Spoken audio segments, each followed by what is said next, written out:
fronts. So as he was overtaking a cart, as an example, could a camera see completely through the cart and not notice there's a cart there? Well, yeah, I guess so. But we come up with this April tags. Michael, I think, was that you, or it was somebody on the group here had some experience with April tags, and Bill McLaughlin is on with us today. He's our race director. Bill had made some mounting brackets and different things with the April tags, and what we had done is there was also, you could put your own Q code on the April tag. So Michael and Bill, if you guys want to take a chance to kind of give your background of where we're at, that might catch everybody up as well. Go ahead, Bill. No, that was not my idea on that, but it's a great idea. But I don't know where that idea came from. I think it came from Gary, but I'm not sure. This is Bill McLaughlin with Top Kart USA, Syntec Racing. I apologize for being late getting on here. But I think the tags, I think that's a fantastic idea. How you mount them, where you mount them. I think we're still trying to figure that out, what's best for the cameras. But I believe Gary was the one that originally brought that to our attention. Mm-hmm. If Gary's on here or not. He is. Yeah, actually, I for some reason think it was the folks, the Formula One 10th folks from Pitt that actually brought that up as a concept, and it did make a lot of sense to us as well. So we kind of took that and ran with that idea a little bit.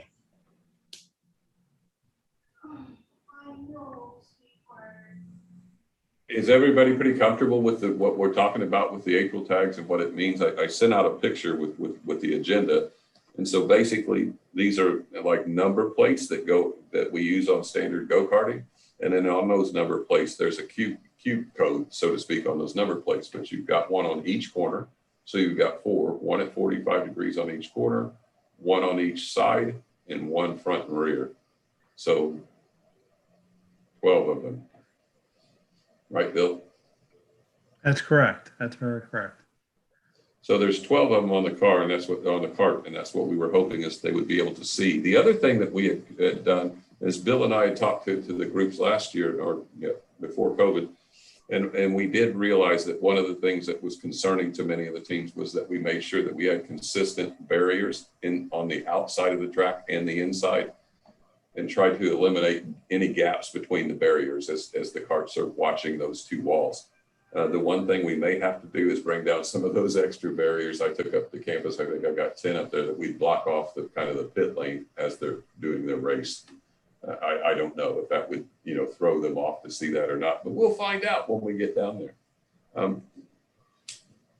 The next part of this is if everybody's okay with the April tax and kind of what we were thinking there, does anyone have any questions, concerns, comments, input, anything when it comes to the rules?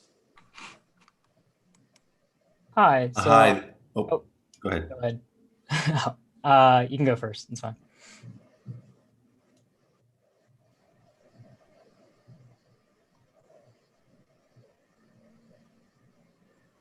All right, I guess I'll go. So I'm Joe. I'm from RoboJacket's Georgia Tech team. So for the April tag standard, is that going to be kind of published out to all the teams on what I may be missing a document, and this is already somewhere. But with things like the size of the April tags, the tag standard. I think you covered the minimum quantity, but I think, because there's a bunch of different ways where you can kind of describe it as an April tag, but it is interpreted differently by the computers. So I was just wondering if we have, tag standard, size, how the IDs should be assigned to people or to teams, so that we can kind of, determine which, not that, knowing which team it is, doesn't matter. It's a car, but you can use, different encoding information in the tags to say, okay, this is team A, this is team B, right? So is that going to be kind of clarified as we get closer? Hopefully, Joe, and you're going to help us clarify that, I would hope. How about That'd that? be fine with me. Is there anybody else that has some kind of background with the April tags and how this ought to be put together? Hi, Danny. This is Gary, University of Hawaii.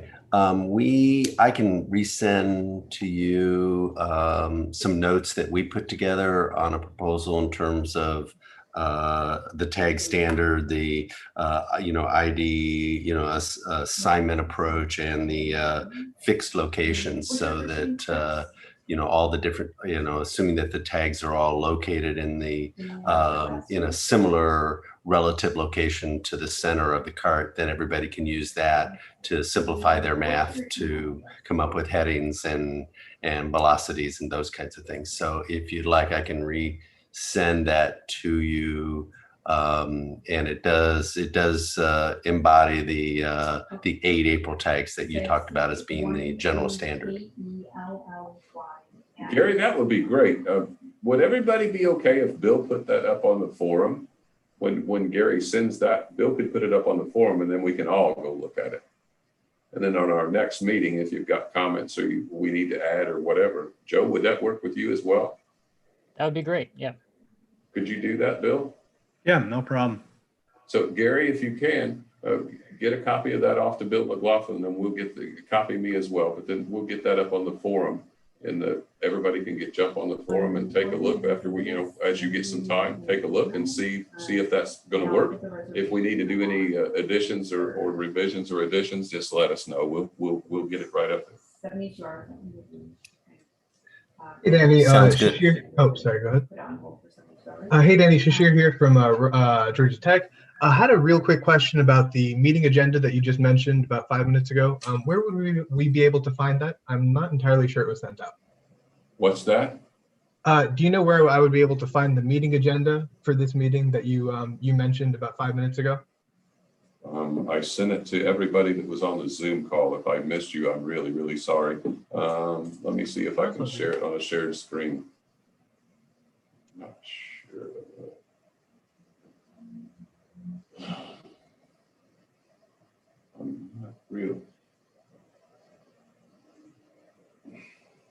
I'm not real good at this yet.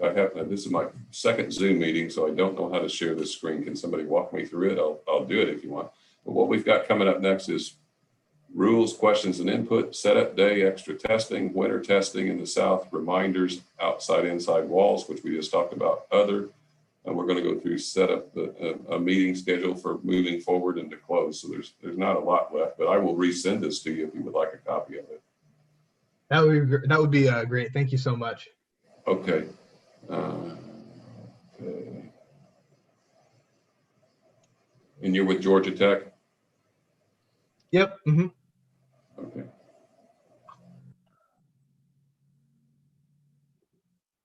Okay. Danny, can you just send it out to the entire group that's on here? Because I don't think I remember seeing Yeah, I it. don't think anyone got it. I'm sorry. Oh, okay. All right. So do you have anybody else on the call have any other things about the rules, questions about the rules, or any input you want to give when it comes to regarding the rules? I mean, the race director's on here. I'm the event director. Let's talk. If you have any issues, now's the time. Let's begin that conversation. One of the other things that I've been emailing back and forth with Georgia Tech about was the RTK GPS. If I remember correctly, in our last meeting, we had come to the conclusion that we could use our own RTK GPS system at the track. But in the rules, I remember seeing that was explicitly denied, like we couldn't use our own RTK GPS system. Well, I guess one of the things is if you're gonna try to map the track and you're gonna run off of the GPS system, you're probably gonna be up on top of another cart before you know what happened. I don't really have much objection if you're gonna bring your GPS system. We had originally, as a group, all agreed that we was not going to use the GPS systems just because of the fact that for a fully autonomous race, we wanted it to be all through LiDAR, cameras, sensors, and things of that nature that you actually sensed where you were at instead of bouncing off of GPS and going around the track and doing one dedicated, so to speak, one line around the track. Because what we were worried about was that if somebody's doing GPS and the others are doing with their sensors and all their other stuff, I don't know how all that's going to work with a dedicated. So somebody trying to do a dedicated track map. So as That's far as that's what they're doing in the NDAV challenge. They're not racing autonomous in the AV challenge, per my opinion. They're taking data points on the track and they're establishing them a dedicated line around the track, like what Robo Race does. Robo Race has somebody get in the car, drive the car around, and let it track map it off of GPS. And neither one, most racers consider that autonomous. I mean, as far as autonomous racing, is that autonomous racing? That was the question we had last year when we were at this point. So I think it's okay. I mean, from my opinion, Bill, what's your opinion? I mean, I don't see anything wrong with it. If that's what you want to do. Yeah, my only concern is that with multiple cars using that same race line, if you will, how you overtake. I mean, I'm not sure.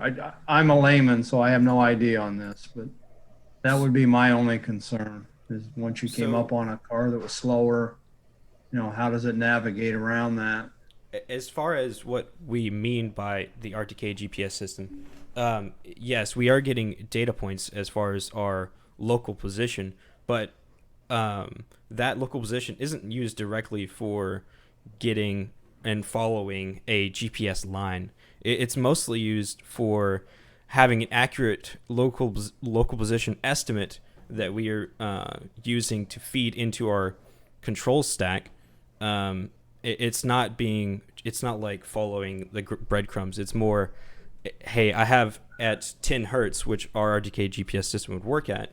We know exactly where we are on the track. So based on that position and the local position of the other carts that we can see with our perception stack, then we can more easily rely upon our localization on the track. That's why we would have an RTK GPS system. So if that makes any sense. It clarifies it for sure. Thank you. It does. And now remember, we're on a 3rd mile technical track. It's very close quarters. It's a small track. It's not like being out on the oval. So, okay. If everybody on the call is okay with it, I hear no objections. Everybody all right? Clayton? You're between you and Michael, Clayton, you two are kind of my and Gary, I rely on you to tell me if you got some feedback. And what's your thought? Mike Verkamp here. I agree. I think, as long as it's used in conjunction with other sensors that are used for object detection and avoidance, and if it's used just for general positioning and localization, yeah, I agree. I don't really see how it's a problem. Okay. In my opinion. Clayton? Yeah, I would agree with that. We'd have to see how it's being fused. Yeah. Gary, you all right with it? Yeah, I think it makes the most sense because the more different kinds of data that we can look at, the more likely we are to be able to successfully maneuver both the track and the other vehicles. So I think it's appropriate that all this stuff gets done, because if you just do GPS, you won't be able to compete against another vehicle or even a stopped, a box that's put on the track just to see if you have perception capabilities. So it's easy to determine that if a team were going to just try to do GPS, that they would probably fail the competition. Right. Okay. Well, then hey, it sounds like that it's okay that everybody that's on this call is in agreement. And Ben, I think that's no problem then, and we'll make an adjustment to the rules as needed. And so I guess, Bill, that would be something that we would want to make note of. You and I get together, and then we'll set that out on the forum. We can't officially go in and edit the rules at this point, but we'll send out a bulletin that that's the case of what you come up with, Bill, and what we all agree to. Does that sound, or Ben, does that sound fair? Yes, that sounds what you fair. was looking for? Okay. Yep. All right. And I think that'll help everybody if we clarify that. So, because the GPS issue seems to be an issue we always keep going back and forth with. And Ben, I'll tell you what, if you could, between you and Michael and Clayton, if you could get with Bill and tell him, give him some idea of how we need to word that goes on the forum so that there's no confusion, make it as clear as possible. I'm sure that Bill would appreciate that. Yep, for sure. Okay, cool. We should set that up. Gary, jump in as well, Gary, and give whatever you guys can do to help Bill to get this where we got it where there's no confusion moving forward. Man, we've made big progress today. Okay. Any more rules, anything like that? Any more rules? Yeah. Or I had a real quick question. Shashir, Georgia Tech. Okay. In the rules in section C4, I think, it says that the speed limit, or the where was it? That's right. Exhibit competitive speed at 40 miles an hour and angular velocity through the entire race event.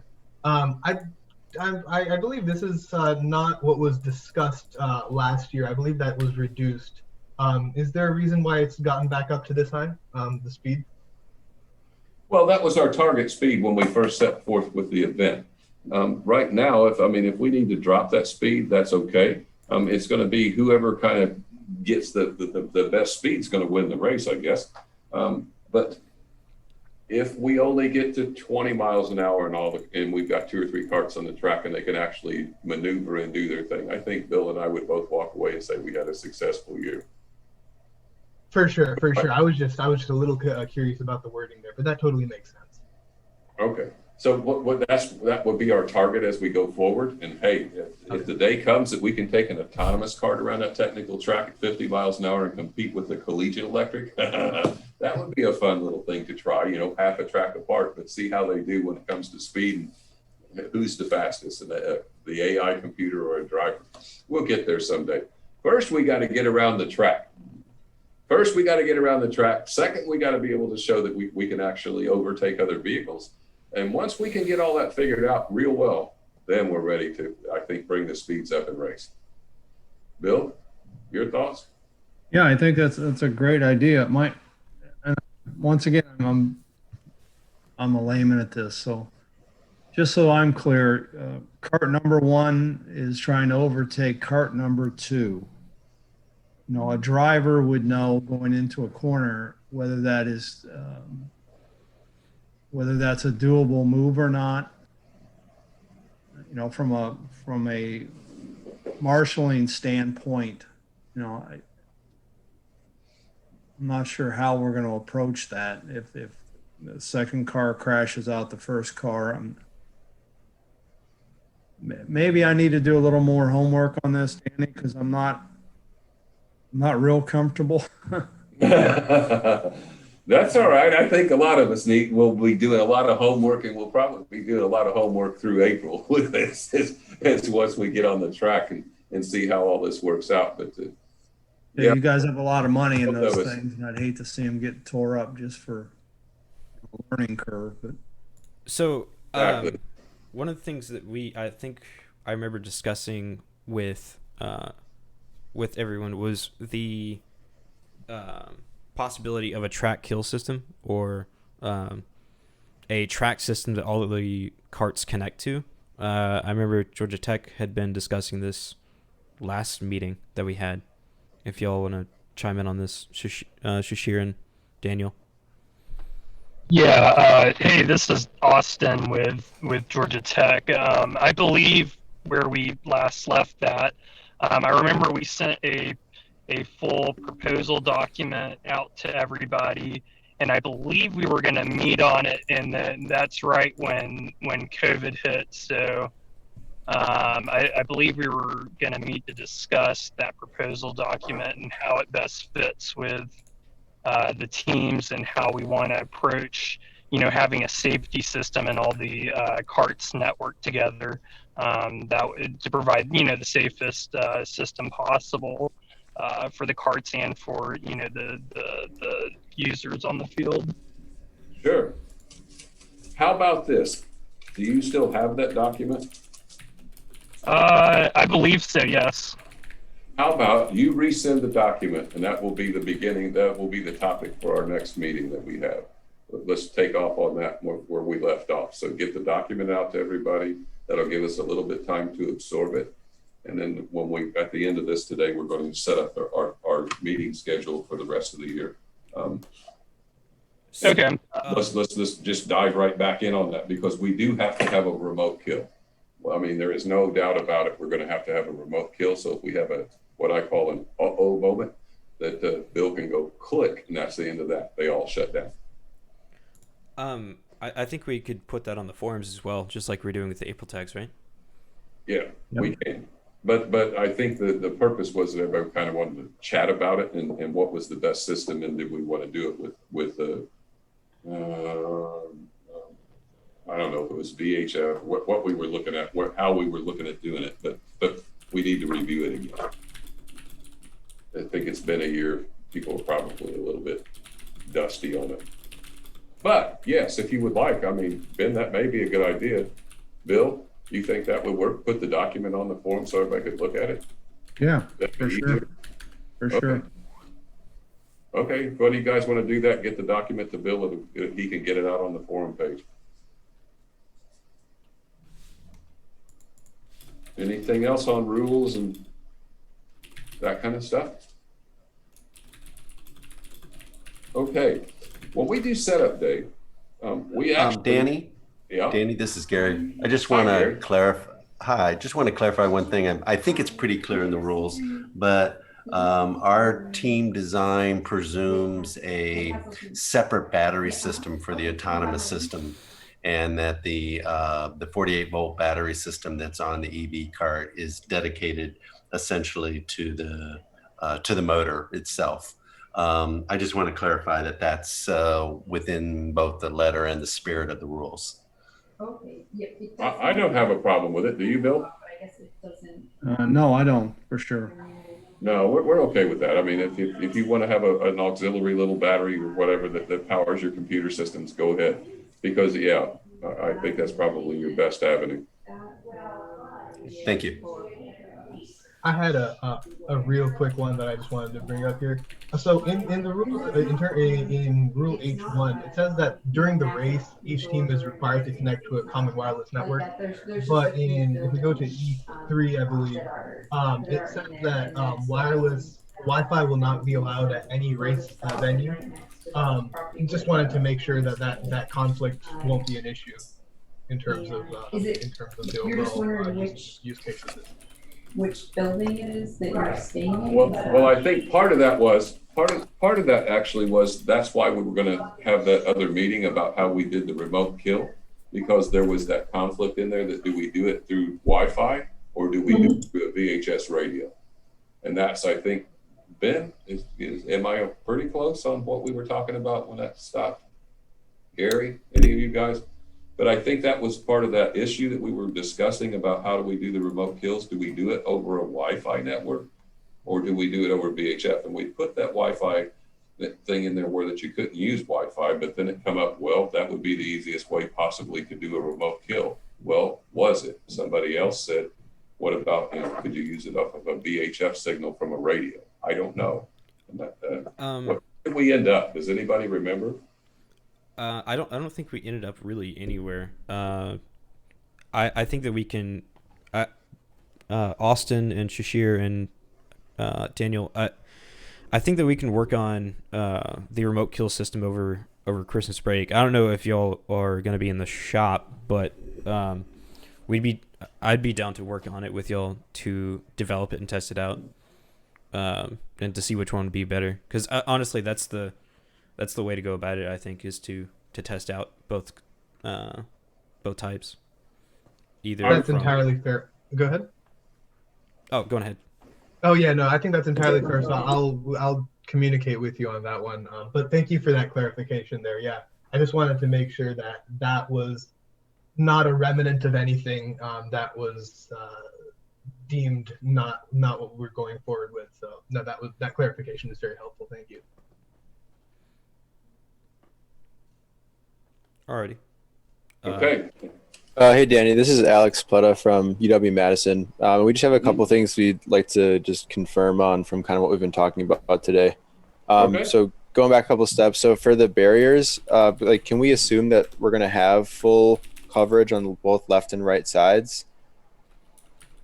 Bill? I don't see that being a problem. We're somewhat limited by barriers. We can get 2 loads. You know, the track can't be very much larger than what it is if we're going to do that. Mm-hmm. But no, to answer your question, they will be barriers both sides, including the pit lane. Okay. And then should we not assume that it'll be like fully connected along both track boundaries? They will not be fully connected, no. Okay. Sounds good. There'll be, let me back up. There will be a connection, obviously, on the back side of the pit lane in and out. Mm-hmm. But if you were walking it, obviously it would there'd be an indentation, and then there'd be another projection back out onto the track. Okay. That sounds good. For the GPS sensors, I read in the rules that potentially, depending on the location, there could be like maybe like difficulty with signal interference, depending if there's like other like, I don't know, air traffic stuff or other connection stuff nearby. Do you anticipate that being at all an issue if we're going to be using GPS? No. And the reason is because we've got a standalone date because of COVID. We're going into an April date instead of being in the middle of all the mess of the cars running around too. So we won't have any signal interference. Okay. Sounds good. And then for the speed, we said that the 40 mile per hour is like a target, but it's not like a hard, like lower speed requirement, correct? Right. Okay. Okay. That sounds good. Danny, real quick, are we going to establish a minimum speed? I would say that we need to at least as a group, what do we think should be a minimum speed, you guys? I mean, we can't just crawl around the thing at 5 miles an hour. We'll probably get laughed at from a lot of people. But yeah, what do you think is reasonable? What do you think is reasonable for a minimum speed? Well, as far as the minimum speed goes, I think that we need to see what we can develop before then. As far as what we have so far. Q2 and Q3. I mean, we don't have a fully autonomous cart yet. I don't know if, and we haven't been able to put down any lap speeds. So, I don't think there should be a minimum currently. Mostly just because, I think the first step, and I think what would be successful this year would be to get a single cart going around the track. And then that, because the minimum speed mostly, if I'm correct, is mostly for making sure that all the carts are safe going around the track together. And I don't know about that for this year. To be honest, I haven't. That's just my opinion. As far as on the topic of minimum speed. Yeah, I won't speak for other teams, but I know due to COVID, like for example, we were shut out of our shop for probably about 4 or 5 months, unable to physically work on our robot. And, so we've been unable to do a lot of testing because of that. So I know, at least from our perspective, we won't know till we do, more further testing, and it may be difficult to achieve the higher speeds, especially, testing this out on the track with other carts for the first time. Okay, so let me help you. So you're going to have testing time, and you won't be wheel to wheel. When you do testing, one cart goes out, you wait a while till the other one goes out, so you got spacing between them. When you qualify, you'll be on an independent static run all by yourself. So from what I'm hearing is basically we really don't know the answer to this question. So how about this? How about when we get done with the qualifying runs, we all group and just make this decision? I can agree to that. That sound fair, Bill? Yeah, Danny, do we have a feel for how many carts? I mean, the limiting factor is the track. CIKFIA 30 feet wide being our best case. You know, if we're only having 4 carts do this, it's really not a problem. If you're talking about adding 12 cars, you know, you almost have to establish some kind of minimum speed. Right. And so one of the things we can do, Ben, is we'll kind of leave this fluid a bit. We'll look and see how many actual we get that show up at the race. And after qualifying, we'll sit down and look, because Bill is correct. The issue is safety. And so what happens, and I know we don't have a driver in the cart, but you have equipment. So what happens is if we get a cart, and trust me, this has happened.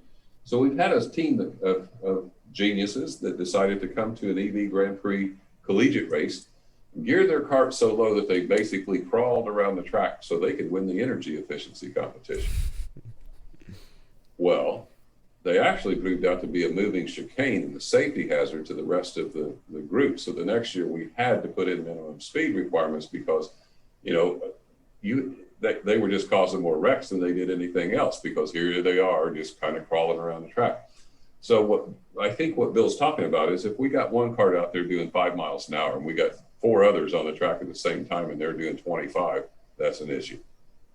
So basically you're just moving that dummy or block or box or whatever you're putting in the track, and they're having to go around this obstacle every time they turn around. And so if we get to a situation, the other things that I think we could work out is just to basically go into heats. I mean, if we had to, if we get 15 carts, we'll do 3 heats of 5.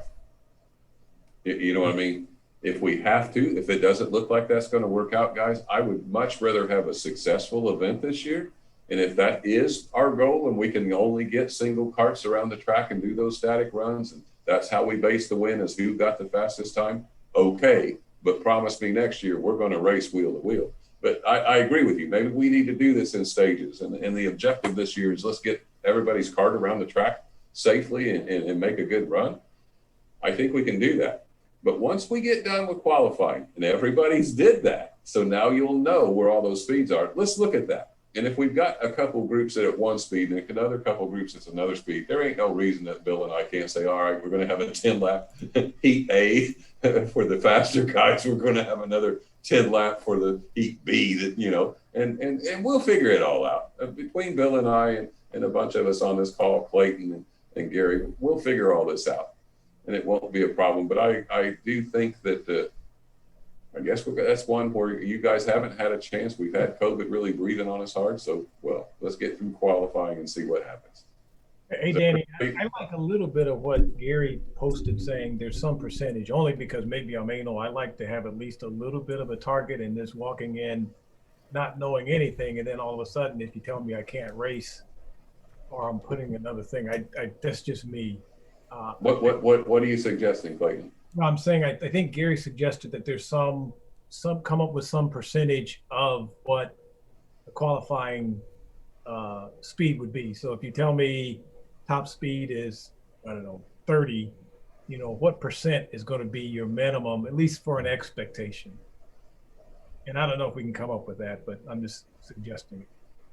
So for a range, Ben, would Ben, Gary, Clayton, all of you, Michael, Bill, everybody, do you think 10 for a minimum and we should say 30 right now for a max at this time?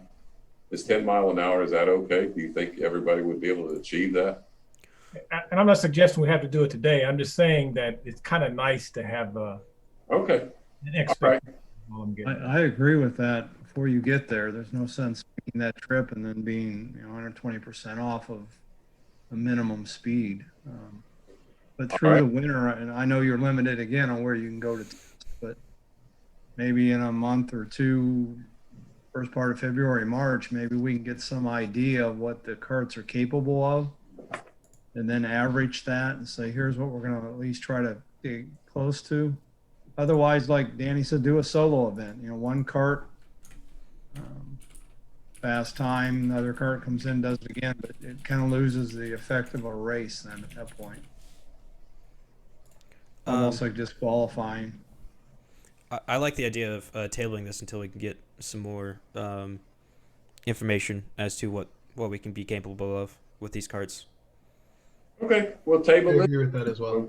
Yeah, let's just do that. We'll table that part of it about the speed what is the speed recommendation. So we'll table that till we get closer to into the spring, and we can actually get some testing done and get some carts out somewhere to see what we can do, what's reasonable. Bill, is it going to head south? I know that I don't see Ali on this, but Bill is going down. I believe you're going to Daytona, aren't you, Bill? Between Christmas. Yeah, that's correct. It's the actual race is the 27th through the 30th. Daytona Speedway for Kart Week.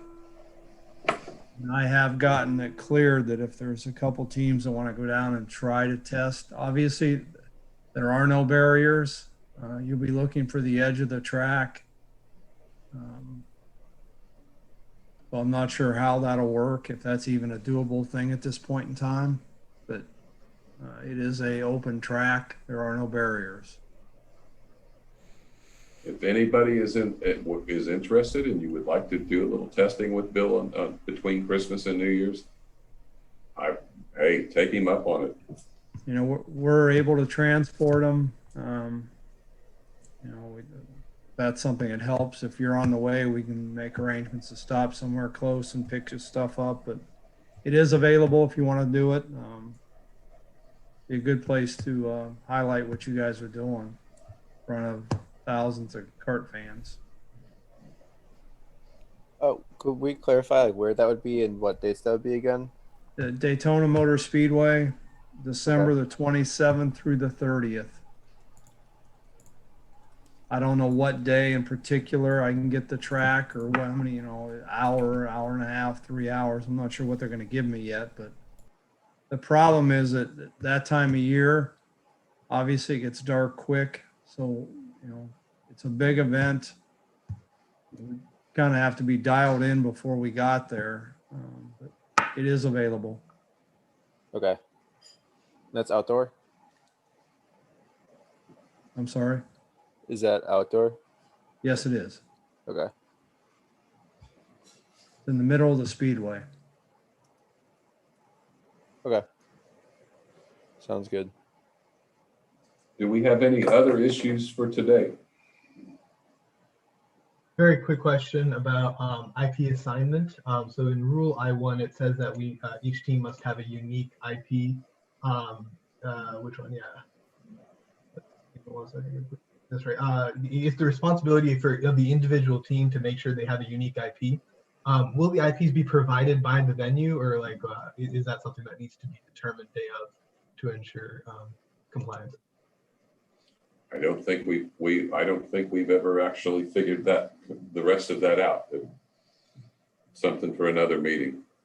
Sure, no problem. Okay, but make sure we don't forget that one. IP. Mm-hmm. I'll put it on my list as well. Thank you. Hey, Danny, has there been any I know you mentioned the Autonomous Challenge, the India Autonomous Challenge. Is there any formal connection between that and the event we're having here? Well, so maybe you can update what that is and how the two are kind of connected?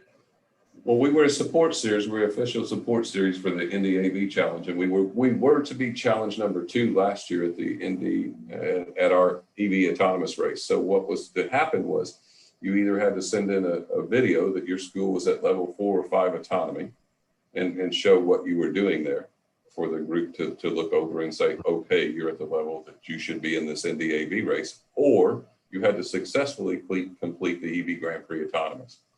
One of the two. Or you could not enter the Indy AV Challenge. Well, when COVID hit, they went forward so fast that they just, whatever, send us what you got. And as an example, the West Point team is at level 2 autonomy is the video they sent in, and it was okay.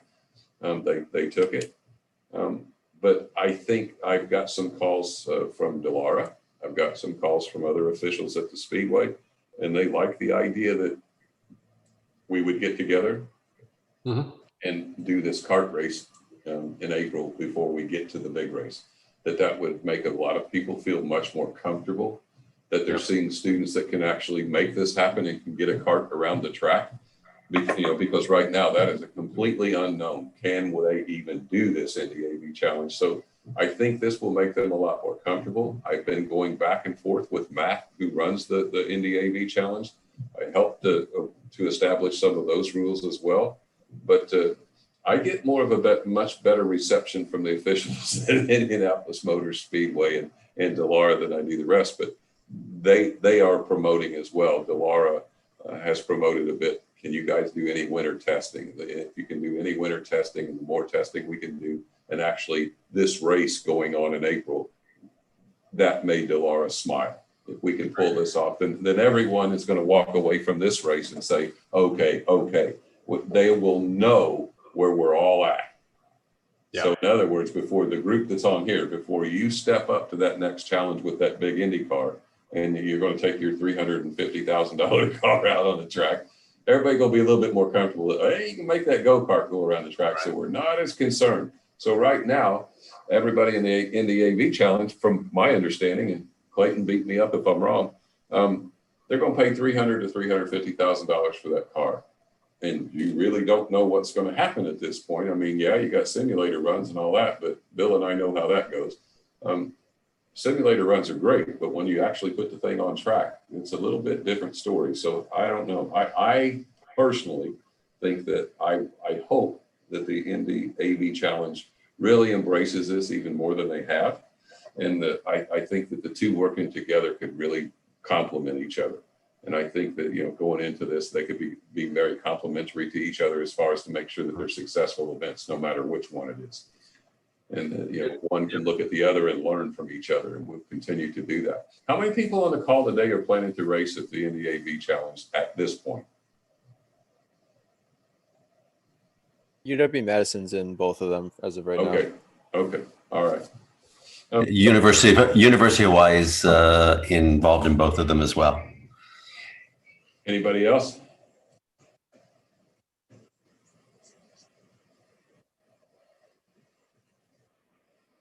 I seen that. Good for you. Okay, so anyway, as we move forward, what I'd like to do now is I'd actually like to schedule a couple of follow-up meetings so that we could have some bit of a schedule moving forward. Do you think are Tuesdays good for everybody?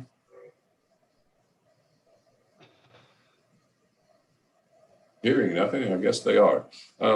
Okay, so we want to, how about every other Tuesday? Or is it once a month? Which would you guys rather do? What do you think we need to do at this point?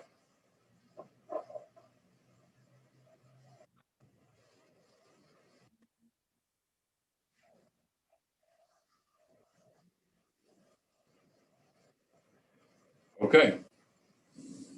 Is everybody okay with that? Once we get past Christmas, we'll do every other Tuesday? Yep. Yeah. Maybe like once a month until Christmas, and then every other after that.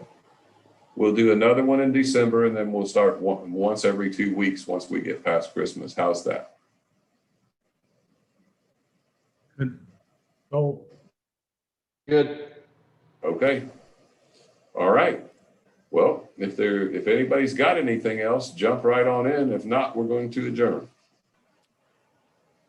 Can we send out a link to the forums again? I don't know if UW-Madison has a link to the forums that have been mentioned a couple of times. Do you have that? The Google Classroom, I think, is Okay. I don't have access to that either. So I can just email her. We can discuss it offline. But would it be possible for us to get access, Danny? Bill? I didn't hear everything, but They want to know how can they get the address or whatever for the forum? yeah, and I can send that to you, Danny, and if you want to publish it again, but it's yeah, that wouldn't be a problem. Okay. I think most of you are on there and have been accepted, but if not, we'll take care of it. Okay. And I'll get that information sent out to everybody. Then Bill can forward me what you need to do to get on the forum, and we'll get that out to you right away.